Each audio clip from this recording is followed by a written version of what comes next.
Start, yes? You hear me?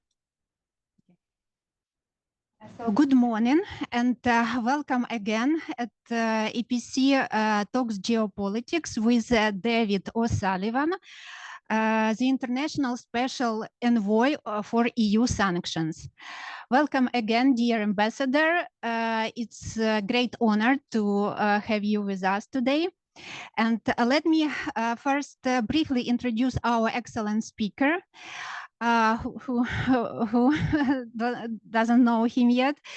So Mr. O'Sullivan is a senior EU diplomat. He was EU ambassador to the United States, and he held various senior positions at the European Commission and European External Action Service. And from January 2023, he has been the main sanctions diplomat of the European Union. My name is Svitlana Taran, and I'm a research fellow at Europe in the World program. And sanctions against Russian aggression is a very important part of our work at the program. And we had a series of publications on this topic, and we also plan to scale up our our work on this, and actually launch a new project, a specific project on sanctions with our colleagues. So please follow our updates on sanctions at EPC webpage. And so let us start our discussion. And in the first part, I will pose my questions to you, the ambassador, and then we will have Q&A part. So please, with the audience, and please prepare your questions already. Mr. Ambassador, we had a similar conversation just 1 year ago. And so it's maybe time to again to reflect on the progress of EU sanctions policy so far, and what challenges still remains. Recently, Ukrainian President Zelensky said that the devil is in the details, and he meant that unfortunately Russian missiles still has a lot of Western components that are used to destroy Ukrainian cities and to kill Ukrainian civilians. And it means that Russia's ability to buy and to import Western components, very critical for military production, are still there. And so it is very useful to know your first-hand insights, what is being done in this respect to reduce, to undermine this Russian ability to wage this war against Ukraine.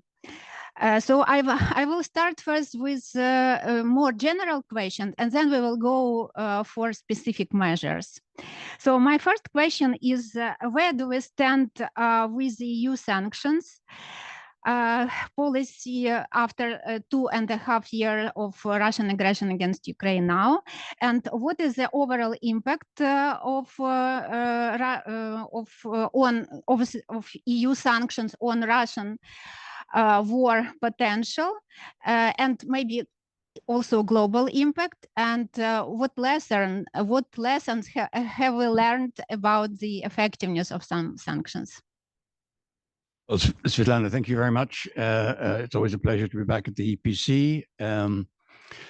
Look, as I said to you before we started, that question alone could take me an hour to answer if I went into details. I think it's important, firstly, to understand that sanctions are a component of our response to the Russian full-scale invasion of Ukraine, which I would say are three-pronged. Obviously, firstly, military assistance to Ukraine, because first and foremost, that's where the immediate challenge arises. Secondly, more general support to Ukraine, macroeconomic support, political support, so opening of accession negotiations and so forth. And then thirdly, sanctions. And I think it's important, if you want to assess the impact of sanctions, to be frank about what we hope to achieve. And I think there were three main objectives. One, as you've already said, was to seek to make it as difficult as possible for Russia to obtain the technology needed for sophisticated weaponry. The second was to affect Russia's revenue, the revenue of the government, and their ability to fund this war. And the third was to impose a high cost on the Russian economy more generally in response to the full-scale invasion. Then you have to also understand that there is one very big difference between these sanctions and any other sanctions we have introduced, which is that these are not UN mandated.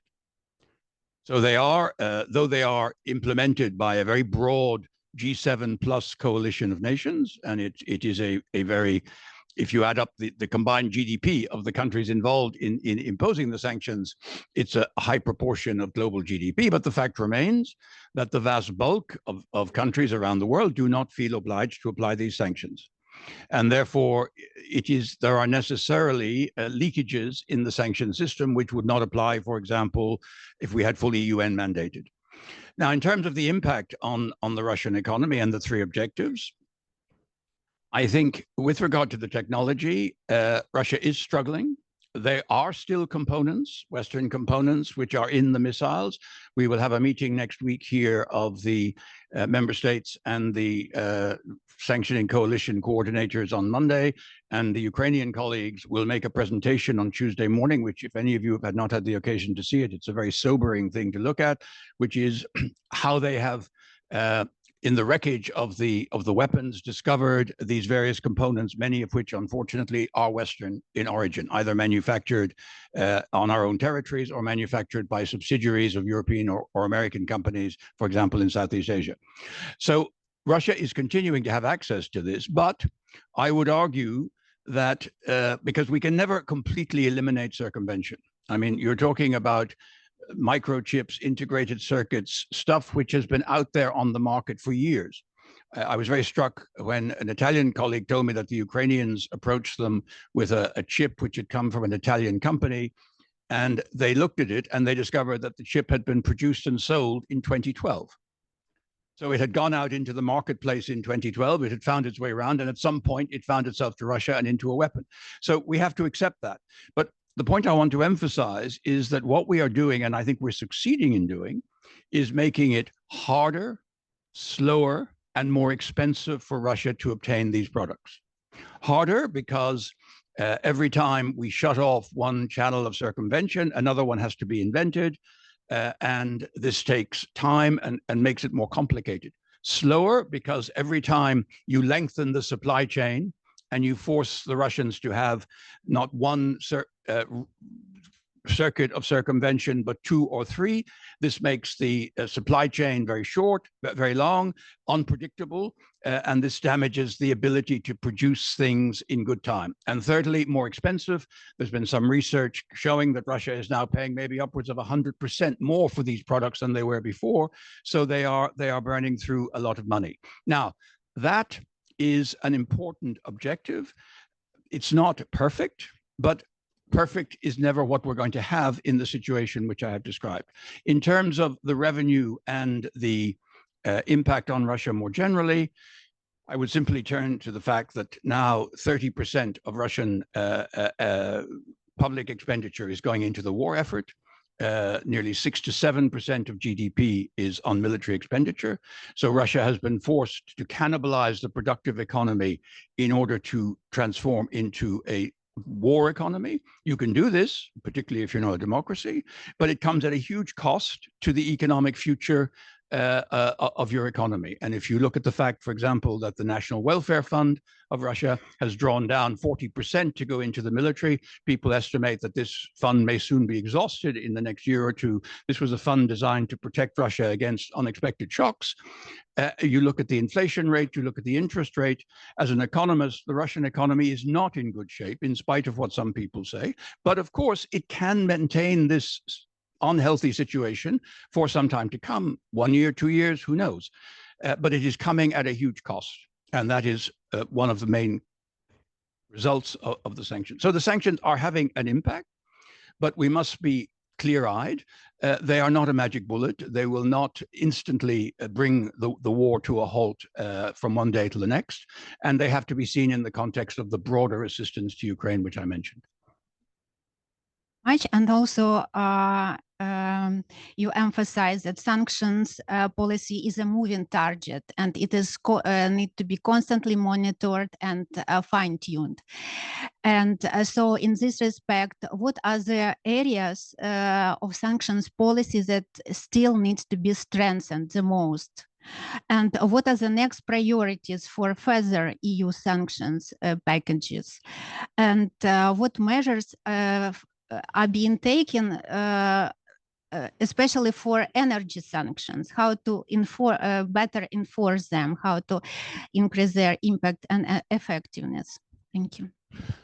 Well, I mean, I think it's always interesting to talk about what more we can do, but I think we have to acknowledge what has been done and the fact that the sanctions we now have in place at the level of the European Union cover around 60% of our previous trade with Russia, imports and exports.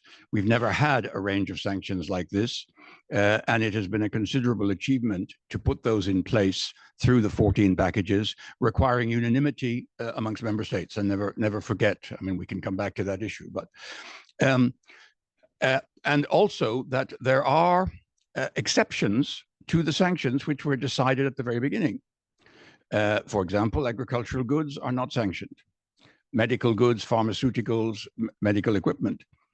Equally, though we as the EU have decided to stop, as far as possible, imports of any energy from Russia, the G7 coalition did not seek an international embargo on Russian exports of oil and gas. So Russia is perfectly free and does sell oil and gas to third countries because we did not wish to destabilize the global oil markets and have perhaps hugely negative consequences for the global south. So you need to look at that fact that is why Russia is still able to obtain revenue from oil and gas sales, because this was built into the structure of the sanctions. Of course, we have the oil price cap, which I think was more effective in the first half in second half of last year and first half of this year. Less effective now, to be frank. We have the shadow fleet. So I think one of the priorities is absolutely to address this issue of the shadow fleet. We've equipped ourselves with the ability to sanction the vessels, and we're working very closely with US, UK, and other G7 colleagues to try to identify and immobilize as much as possible of that fleet.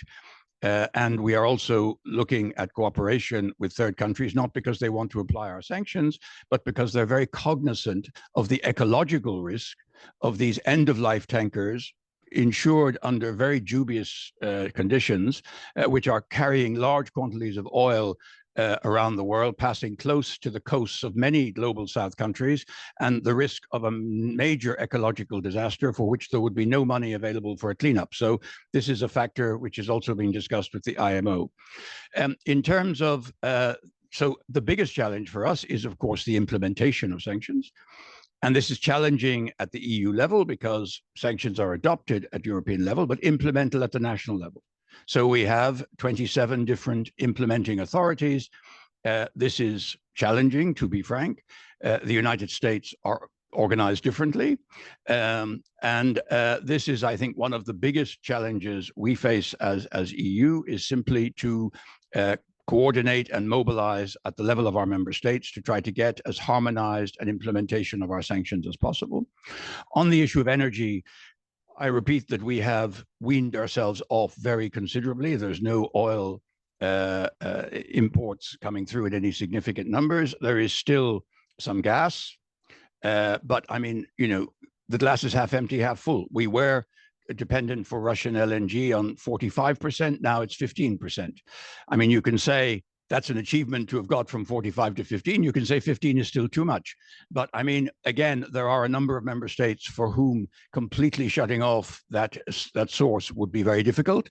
They are committed to doing it, and I think we are progressively working our way, squeezing the remaining elements out. But we have to acknowledge that there are still some trade going on, and that's another area where we need to work. And I just can support your words that with some numbers that, for example, yeah, it is still too much. For example, in last year, 2023, the total imports by EU of Russian fossil fuels was about 31 billion euro.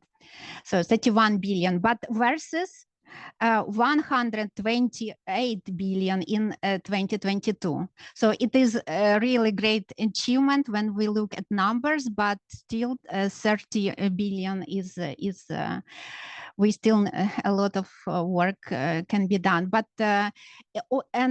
first of all, in reducing EU dependency on Russian fossil fuels, and what measures are being done here? Because in this case, there will be no demand. There will be a lower demand on potential, even demand on Russian fossil fuels.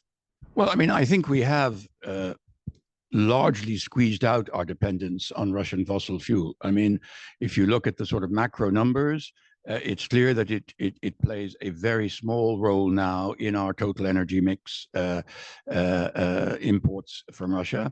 And honestly, I think the vast majority of our member states are very determined never again to be in any way dependent.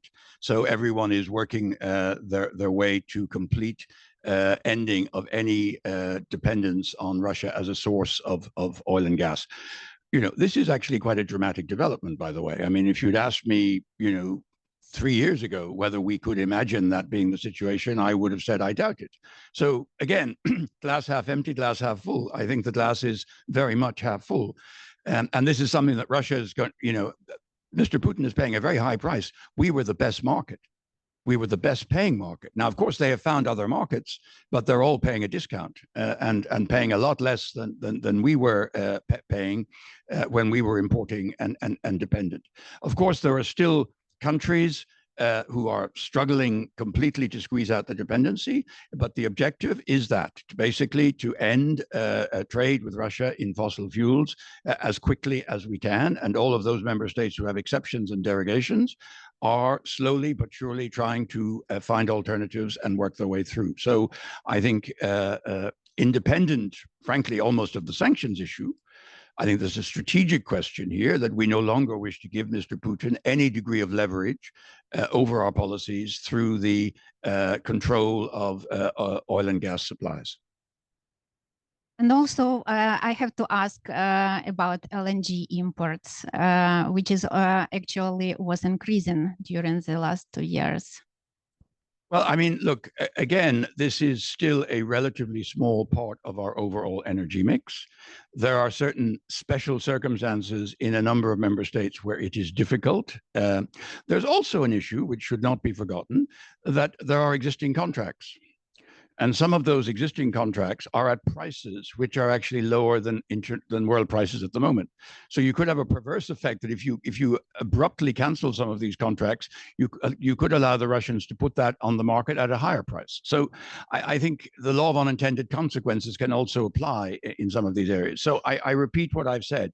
The objective is to eliminate totally any dependence on Russia as a source of supply for oil and gas over time. We're substantially down that road. There is still work to do, and I think we will continue that, as I say, in line with sanctions, but also more generally as a policy of not wishing to give Russia any leverage into the future through the supply of oil and gas. Thank you very much, and I hope that more strict measures against LNG in the Russian LNG industry is still ahead in the next sanctions policy packages. And my next question will be to you as the EU sanctions envoy. You have a main responsibility to work with said countries to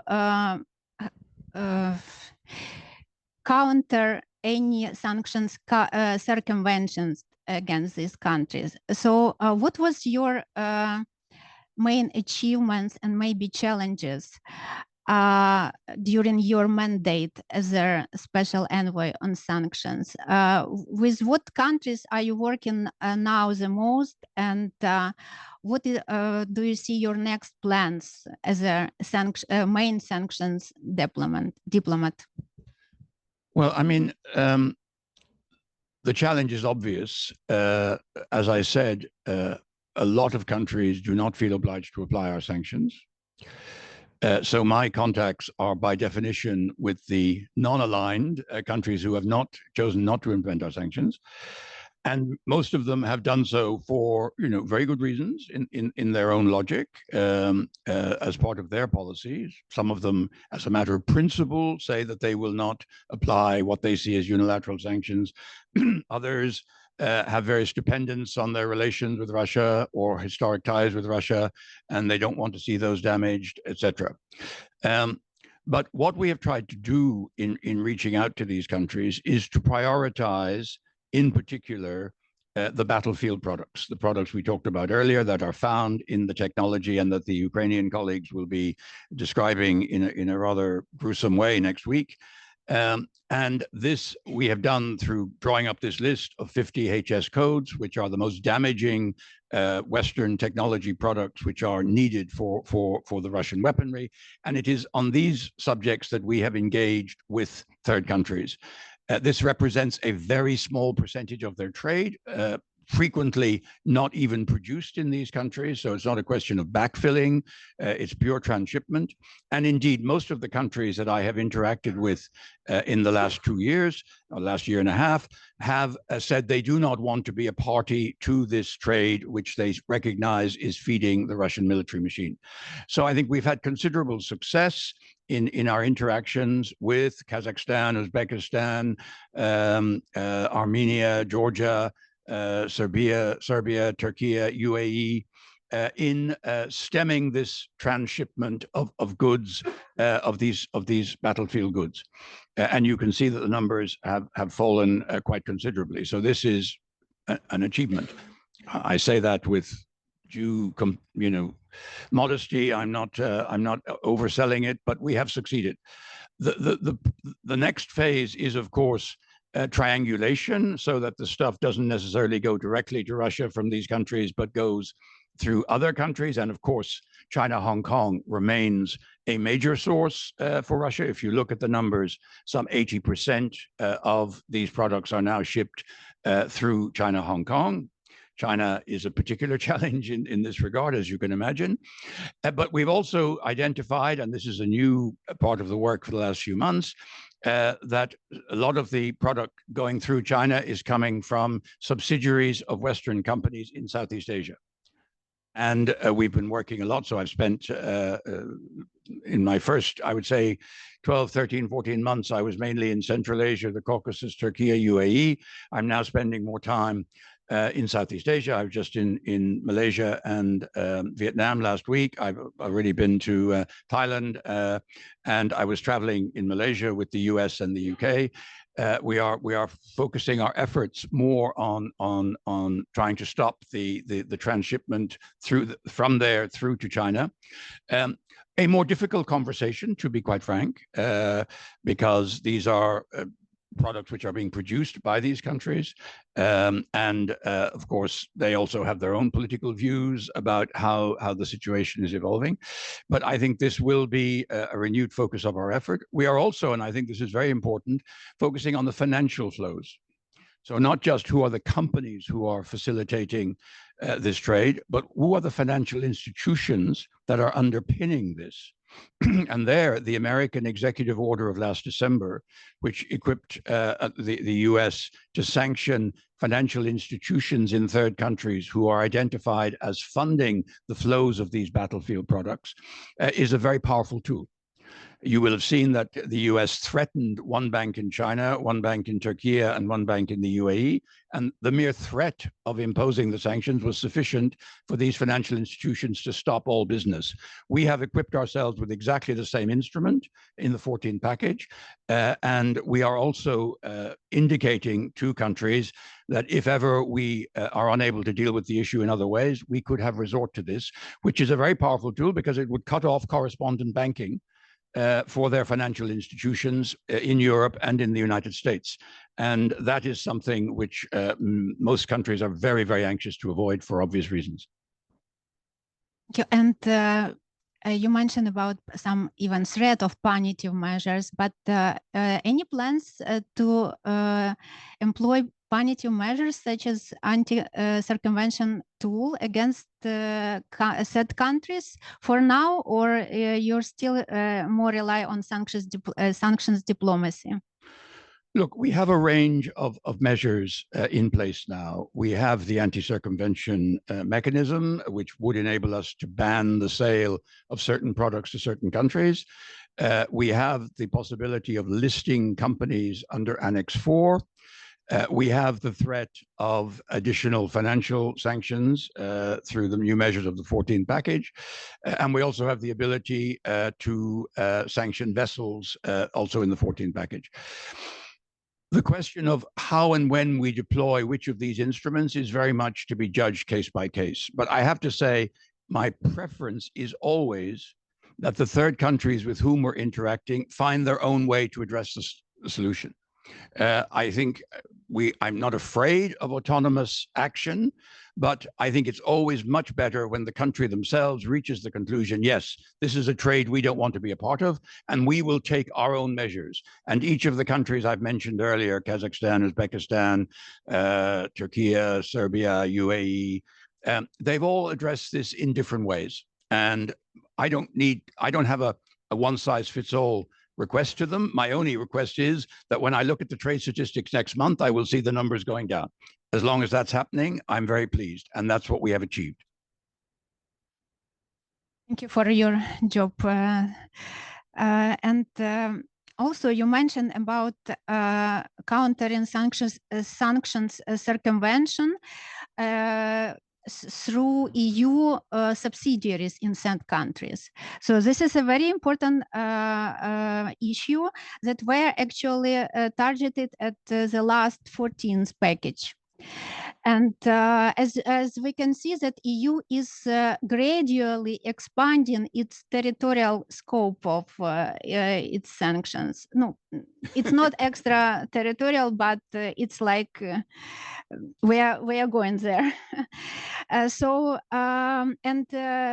14th package actually include some measures that aim to increase EU companies' compliance with sanctions policy, and also to introduce better control by EU companies over their subsidiaries in said countries. So would you please tell us how these measures will be implemented, and what other developments we can expect in the future about this EU companies' compliance? Well, I mean, I want to say firstly, I think it's very important that my experience of dealing with the companies is that they are all extremely diligent in seeking to work with the sanctions policy. None of them see any benefit of deliberately evading or facilitating circumvention. I don't underestimate either the complexity it is for them. Many of these companies have substantial compliance departments, but it is sometimes a challenge. And I acknowledge that, because very often you're selling not to Russia, you're selling not even to the UAE or to Turkey. You are selling to a distributor who in turn may sell to other people. So at a certain moment, I understand you lose a bit control over where your product goes. That's the nature of the business model. And we have to accept that. Now, we had a meeting last week in Brussels, chaired by Vice President Dombrovskis and Commissioner McGuinness, where we brought together all the most concerned companies, and we had a very good exchange with them. One of the ideas we had was to extend the no resale to Russia clause, which we had put in, I think it was the 13th package, which we now wanted to extend to subsidiaries. There was some resistance, let's be honest. And sometimes people say, oh, it's people not wanting to have proper sanction. Some of the resistance was understandable from a business perspective. I kind of get that it's not simple. We're doing an impact assessment of how it could work. We had some very good exchanges with the companies. I think whether and when we extend that to the no resale to Russia clause, I think we've achieved the objective of making companies acutely aware of the fact that they now have to think not only about what they're producing here in Europe and selling on, but what is happening with their subsidiaries. And I think all of them have understood that and are now actively seeking to ensure to the maximum extent possible that their products are not finding their way to Russia. But I repeat, the ingenuity of the Russian procurement system is considerable. And we have to acknowledge that. And this makes it's not just a simple on-off switch for the companies. It's much more complicated than that. And it requires a lot of investment and time to be better able to track the supply chain and where these products are ultimately ending up. But as long as we have greater awareness amongst our own companies, greater awareness in the third countries of the risks they run if their companies are facilitating transshipment to Russia, and in particular, if any of their financial institutions are funding that. So I think we are slowly, I would say, turning the screw on making this harder and harder. And I go back to my opening remarks: harder, slower, more expensive, all the time. Harder, slower, more expensive. It's a tedious job, but it's a necessary one, and it's the only way we will make this have the maximum impact. So we may expect that this no export to Russia clause will be also imposed on EU subsidiaries? Look, I'm not going to speculate now what will be in future packages. We need unanimity, let's be honest. So predicting what will happen to our packages is a hazardous business. We weren't able to get agreement on the occasion of the 14th package. We have to do an impact assessment. We're in dialogue with industry. We may find ways forward in a future package. But in the meantime, I think we shouldn't focus on the fact that we don't have it. We should focus on the fact that companies are now very alive to the issue and actively behaving as though there were a no resale to Russia clause, which is more important. Thank you very much. And my last question to you would be maybe with a broader perspective. What of the future of sanctions policy? It is, as you mentioned, it is getting harder and harder to agree on new sanctions among EU member states. And even in the 14th package, some measures are less ambitious than they could have been. So what are your expectations about the next sanctions packages and global sanctions policy as a whole amid ongoing Russia's war of attrition, increasing geopolitical disruption, and also uncertainty with US elections and US approach to sanctions policy after the elections? Well, I mean, I come back to what I said earlier. It's nice to talk about what more we should do, and we're always thinking of that. I can assure you the colleagues in DG FISMA and DG Trade always thinking how we could do more and close loopholes and tighten it. But we already have a lot, and we have a lot to work with. And just implementing what's already there, and if you like, maybe we're implementing it 60% now. Can we get it to 70%? Can we get it to 8%? I mean, so I'm honestly, I'm always nervous of la fuite en avant, that we're saying, well, forget about what we've done. We have to do something more. Let's just implement what we've done, which is considerable. I'm far from certain that it's got harder to get things agreed by the member states. The reality is that what we're working with is tougher. I mean, you do the low-hanging fruit in the early stages of sanctions, right? Then progressively, you are getting closer and closer to stuff which is more difficult for member states for very good reasons. I mean, member states don't make their objections up. They have legitimate concerns, and we need unanimity. So it is the extra bits we need to do are a bit more complicated, and therefore sometimes getting unanimity can be more difficult. So I'm sure we will continue to tighten the screw and to close loopholes. But I really believe our focus should be, we have a substantial body of sanctions in place, substantial tools. The most important thing is to implement that and use it to maximum impact. And then we can think, is there more we can do? And obviously there are geopolitical contexts. You mentioned the US elections. I'm sure people are looking very closely at that, because what's on offer from the two sides is very different in terms of these kind of issues. But I think from us as Europeans, we have a substantial body of sanctions in place. Implementation and tightening the effectiveness of those sanctions has to be our priority. Thank you very much. This is all from me. And now I'm turning to the audience. Please introduce yourself first. Thank you very much. Oh, we have a lot of quite a lot of questions. Maybe we will take, how do you prefer to take one by one, or maybe three? And we take three at a time. Yeah, otherwise we won't get to everybody. Yes, thank you. Okay, so you, please. Yeah. Hi, Oliver Kim with the Austrian newspaper Die Presse. On the shadow fleet, you said you're in contact with the US and other G7 partners, and they were willing to work on that. Are you confident that particularly the Greek and Cypriot governments and their ship owners' lobbies are on board as well in that policy? Thank you.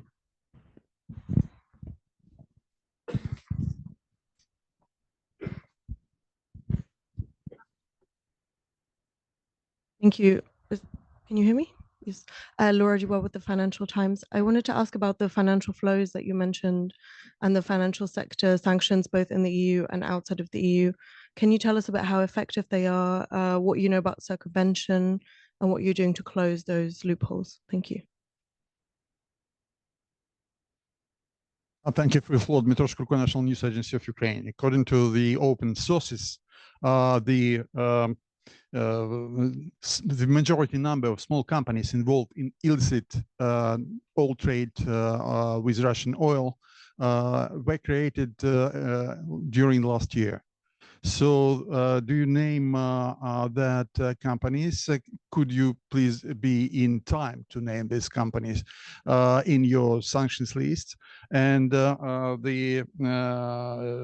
least major of them? And the second point, according to the same statistics, the number of the illicit shadow fleet, which is involved in the circumventing the price cap for Russian seaborne oil, increased last year from 600 up to 1,800. So far as I understand, under the sanctions are around dozens, not hundreds of ships involved. So that could we understand what could be done with that tendency, because it is obviously saying about sufficiency of the sanctions now in force. Thank you so much.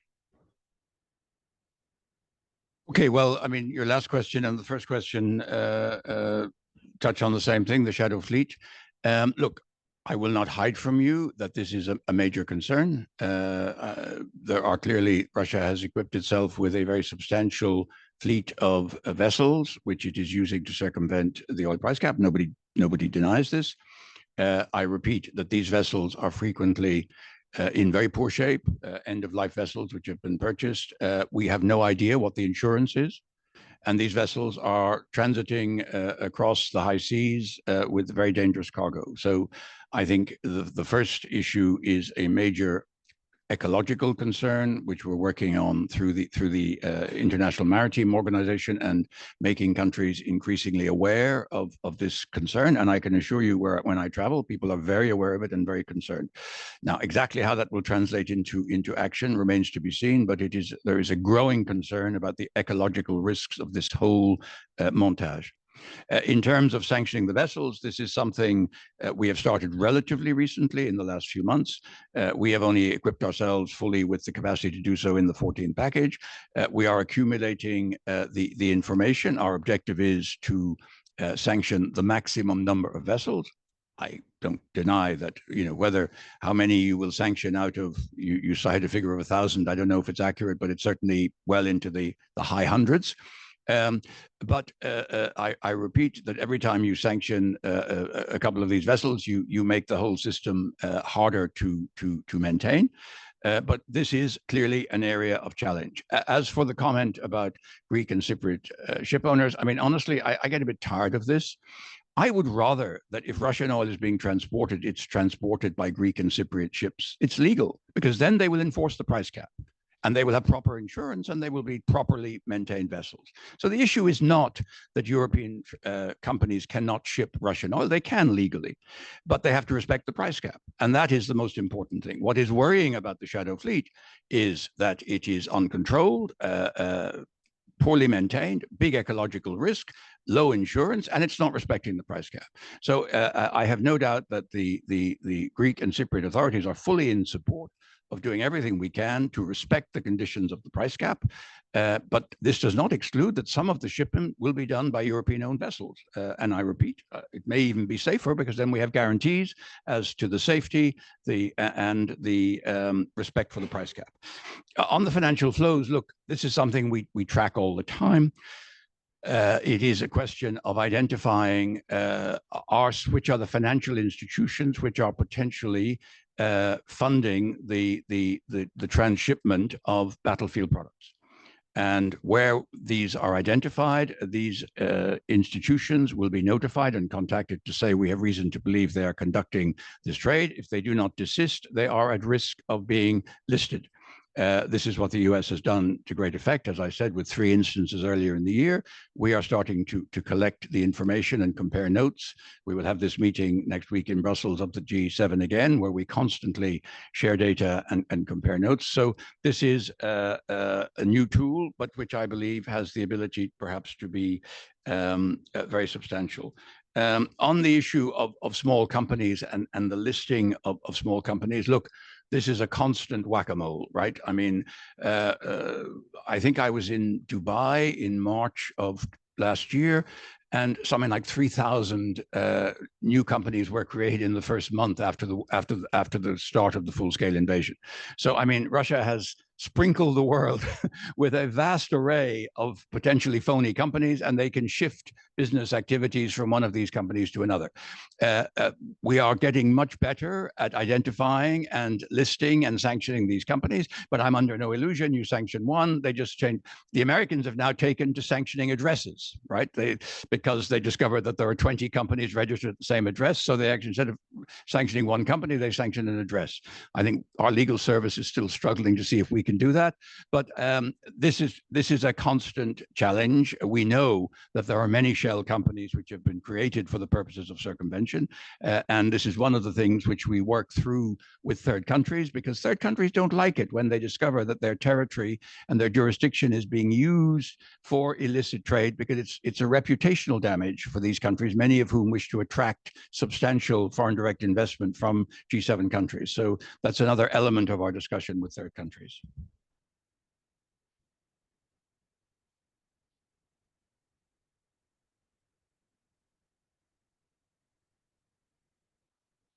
Okay, thank you.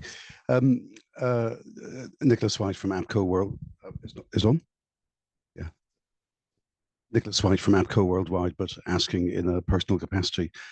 What worries you most about the sanctions regime at the moment? What keeps you up at night? And if I'm allowed a second one, is there any prospect of agricultural products being included in sanctions?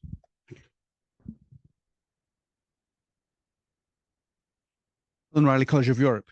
My question is about energy. You were saying about how successful we had been in reducing the amount of, for example, gas has come into Europe. And that, of course, is true, because the question that follows from that is, what are they going to do now? Gazprom has got like 130 billion cubic meters of gas, which has no obvious outlet. And of course, one of the things you're looking at is potentially, I think, a lot of additional fertilizer production as a way of effectively exporting it, and how we might deal with that. And the other is quite possibly because we know they've been doing it in Abkhazia, Transnistria, and in Donetsk, is producing crypto via the use of all the spare gas they've got. So one of my questions is how far there's any thinking about where we have been. I mean, it's a kind of sanctions whack-a-mole in the sense of we've dealt with the gas, but what are we going to do with their gas sales, where they're going to use the gas in another way to generate revenue, and how do we deal with that? So that's my question. Hello, Almut Bronkhorst, European Commission. I have a rhetoric question and a real question. I mean, my first question would be, you mentioned the 3 key objectives of the EU sanctions policy towards Russia, but you didn't mention the individual sanctions. I mean, would you not say that this is also a key objective to hold the individuals and the companies who are involved in warfare and disinformation and violation of human rights, personally responsible with personal consequences for their assets and where their children study? My question was, which I have now forgotten. Yes, what can the EU do to dispel the Russian narrative that EU sanctions hit the ordinary Russian or Belarusian citizen?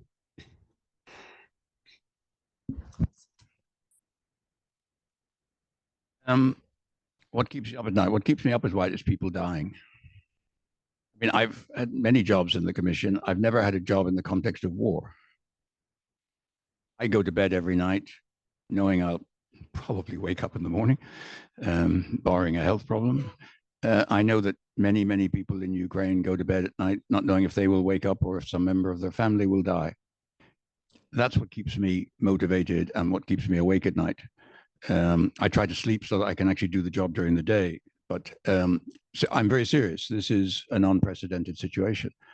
I've never been in a job where, you know, the results are counted in terms of how many people die. Now, I don't want to overestimate my own role, but I'm just saying that's what the stakes are, and that's what worries me.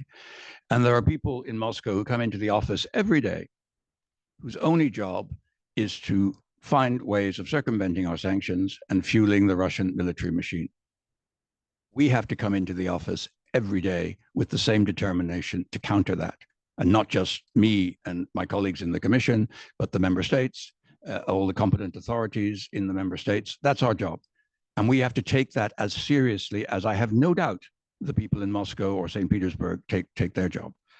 On agricultural products, well, it goes a little bit to the last question. I mean, I think one of the reasons we didn't want to sanction agricultural products and food products was precisely this narrative that this is what hits ordinary people. And I was in Vietnam last week, and I got a long lecture from the Vietnamese about how sanctions in the past have hit innocent people. And, you know, we all think of the sanctions against Iraq. I remember when there were children dying from lack of antibiotics. This is why we have now designed a sanctions policy that does make exceptions for medicines, medical equipment, agricultural products, and so forth. Is it perfect? No, but I think it is in part to answer the idea that we are trying not to directly attack the livelihood and the daily lives of ordinary people. On the energy, it's a good point. I mean, look, I'm not going to tell you precisely how we deal with it, but we are aware of the constantly evolving nature of the problem. And we are constantly thinking ahead, how do we now counter that? So you're right. This is one of the issues which we will have to think about. And I'm sure we will, you know, come forward with ideas on it. But it never stops. And that's why I just want to make this clear. There is never a point of arrival where you say, well, we've now fixed the sanctions policy and we just get on with it. There will be these people coming into their offices in Moscow, are not just relying on what they did last year. They're also thinking several steps ahead. So it's a game maybe of chess rather than checkers or whack. I hate whack-a-mole. I've never never even seen whack-a-mole. I don't even know what it is, but it apparently involves hitting some animals bouncing up through holes. But the image appears to work. My other image is that of the Chinese acrobat on stage with the 20 plates, you know, and you start spinning them. And when you get to the 20th plate, the first one is starting to wobble and about to fall off, and you have to rush back to the bottom of the line and spin it again. It's a bit like that, because as soon as you start something new, you then say, oh, wait a minute, but what we were doing last year there's another loophole. On the individual sanctions, yeah, I mean, I think, honestly, there's sometimes a bit of too much of a fuss about it. I mean, I'm not saying we shouldn't do it. I think we should, but I think we needn't overestimate the impact. I'm sure it makes their lives a bit more difficult, and, you know, not being able to play with their yacht or some assets they have in a Swiss bank account or in Europe, yeah. And it shows that they're on a list, and we know what they're doing, and we know what they've been involved with, particularly, for example, members of the Russian government or the Russian administration who've been involved in war crimes or particular actions. But in the grand scheme of things, to be very frank, I think some of the other stuff we're doing is more important in terms of its immediate impact. So yes, it's part of the sanctions toolbox, but I wouldn't see it as, you know, something that we should be fixated on, because I think there are other instruments which give you more impact than that. But I'm not saying we shouldn't do it. We should do it. It's symbolic and it has impact, but in terms of whether it will change the minds of oligarchs about you know, the regime and everything else, I am frankly a bit skeptical, because I think there are other factors at work there, including wanting to stay alive. Thank you very much. And maybe last questions from. Much, Ignacio Ninas, European Commission. Thank you for explanations and all the good work done. It is good, but probably it's not good enough. The Economist last month was calling our sanctions regime as watertight as a sieve. But it's good that it's there and that we're working. And it's indeed mostly about implementation, not about the new probably sanction packages. I would like to press a little bit on details related to sea shipments. And in particular, I reckon that it's difficult. It might be difficult to get after the ships in the high seas. However, the large portion of the Russian oil is being exported through the Baltic Sea, which is essentially the European internal lake. And you mentioned yourself that it is very likely that insurance, which they have, is likely not to cover the potential ecological disaster which might be happening. So maybe you can elaborate about that and what we will do about this to stop it.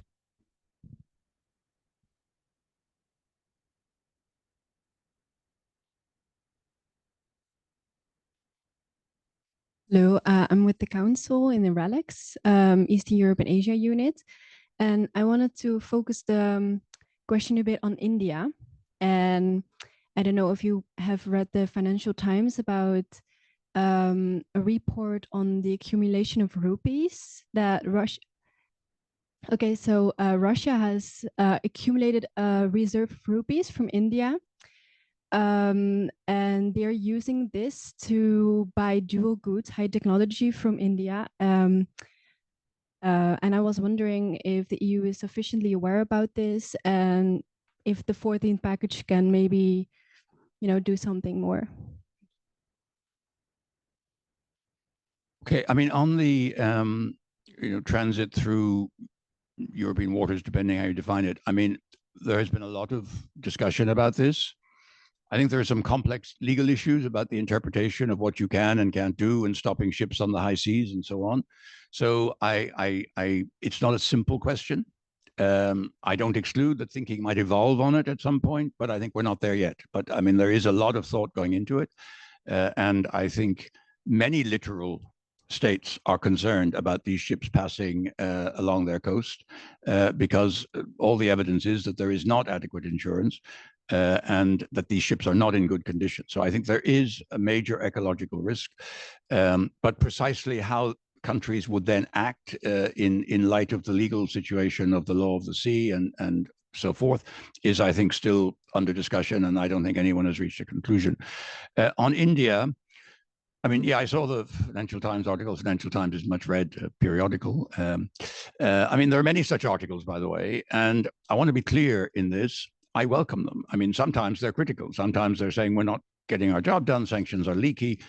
I think it's great because I think investigative journalists, NGOs, people criticizing our sanctions regime is very good because, frankly, it keeps us on our toes. It sometimes brings to our attention things maybe we have missed. We think we're good, but we don't always spot everything.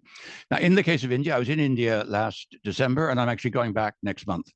The situation is complex. India does not feel that it wishes to take a position in this conflict. You know that well. Mr. Modi did go to Kyiv, but I mean, he's been very clear that India is not going to take sides. We have some evidence that the transshipment may be increasing somewhat through India than was the case last year, partly because of the shutdown of other sources. So that's one of the things I will want to discuss with the Indian authorities. But on the ruble, on the rupee point, my understanding is rather the opposite, that actually there's not much the Russians want to buy from the Indians. And they're sort of stuck with a mountain of rupees that isn't a lot of use to them. Now, how much the Indian authorities genuinely have technology that would be of interest is perhaps something to be further researched. But I think one of the issues for Russia is precisely the fact that they're doing that some of the income which is coming from their ongoing sales of oil and gas is coming in currencies which are not actually as useful for them as they would like. And I think this is another challenge for the Russian economy. But certainly I will, be holding some interesting discussions with the Indian colleagues next month when I'm there. Thank you very much. I think the time is up, and thank you. Thank you. It was a very meaningful discussion, and thank you everybody for your attention and participation. Thank you.